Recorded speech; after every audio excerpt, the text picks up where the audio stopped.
So here's what I was thinking. What do you wake up thinking about in the morning? I wake up thinking about my goals. I wake up thinking about what I want to do with my life. I wake up thinking about how close I am to the goals that I set in the past. I wake up thinking about the goals I've already achieved. I wake up thinking about my process. I wake up thinking about my ability. I wake up thinking about my stability. I wake up thinking about my next move. One thing you're not often going to see is me with a lot of people. Truly. You're not going to see me surrounded by a lot of people because I'm focused on motivation and change and recovery. And I learned in life, unless you have been trained or taught, or you have a purpose of directing me, and then still I use discernment in situations like that, that I don't just follow everybody. I've never been that kind of person that I just follow anybody and everybody. So I just want you to know that, and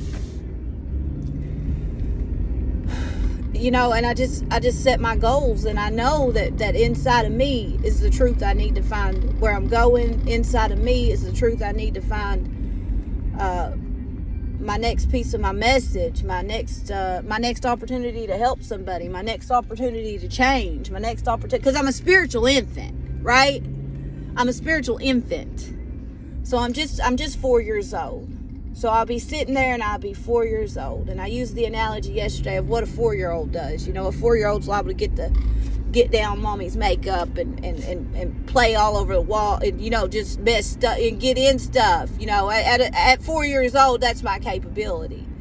So whenever that I step back and I think about my 4-year-old spiritual reality, my spiritual analogy of being 4 years old, I'm liable to get my hands in anything and everything, and try to fix, manage, and control, and try to be in God's business instead of being about God's business and all that stuff, because at the end of the day, we're all still a little selfish, right? So I can see the selfishness inside of me, therefore I can see the selfishness inside of others. It's something I had to learn.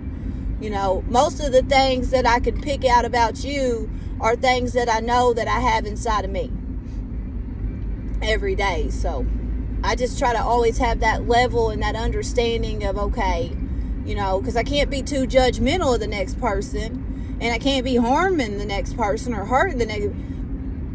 I can just simply keep my healthy boundary. Like my boundary. What's my boundary look like? My boundary looks like I'm not going to put you in my plan right now. Not saying I'll never need you in my plan. Not saying I'll never want to be a part of your plan. But right now I can't put you in mine.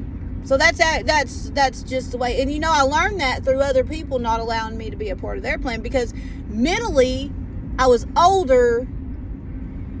Like my internal age and my internal mind capacity was older than my 4-year-old, at that time 2-year-old spiritual reality.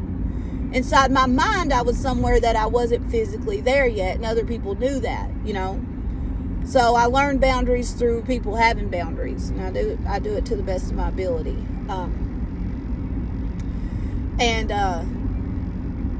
I'm always willing to grow and change in some sort of way, and I'm always switching up these messages. Please don't let it get me outside of the solution that I'm trying to carry, which is freedom from anything that's holding you back or holding you down. You don't have to be that person today. You can and will grow, change, and recover. You can and will be free in the name of Jesus.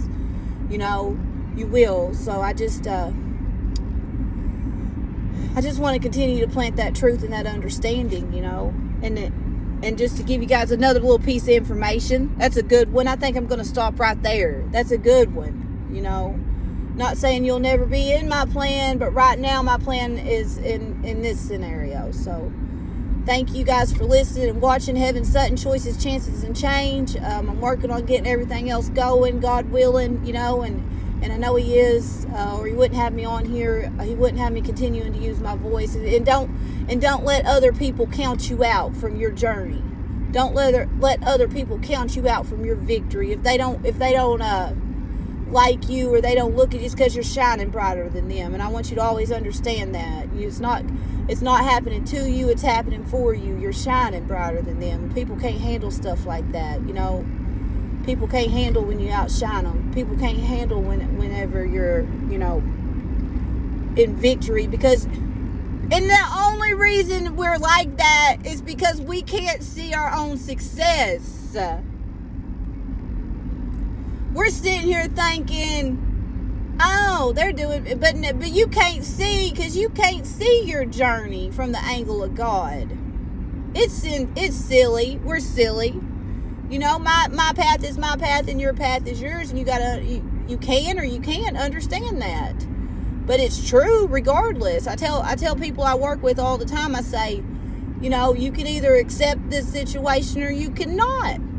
But either way, it's not going to change the fact that the situation at hand is the situation. So, that's it. That's all I know. Y'all have a good day. Having Sutton choices, chances, and change. You can and will recover from anything: domestic violence, human trafficking, drugs and alcohol. Don't tell me you can't, because I have, you know, and I'm still, and I love that God chose to start me at this time when I'm still chasing my dreams, because I truly do believe I'll forever be chasing my dreams. I'll forever be chasing wisdom. I'll forever be chasing an opportunity, you know. So I just want to see, you know, you can be that light. Attraction rather than promotion. Watch me chase this destiny. Watch me chase this goal, you know, and find yours. Find yours. Find what it is. Whatever it is, you know. So, you guys have a good day. Having Sutton choices, chances, and change. Subscribe to my YouTube channel so I can get this going. Reach out to me if you need help. Facebook Messenger, that's working for me right now. The messages have been coming through, so I'm here to help if I can.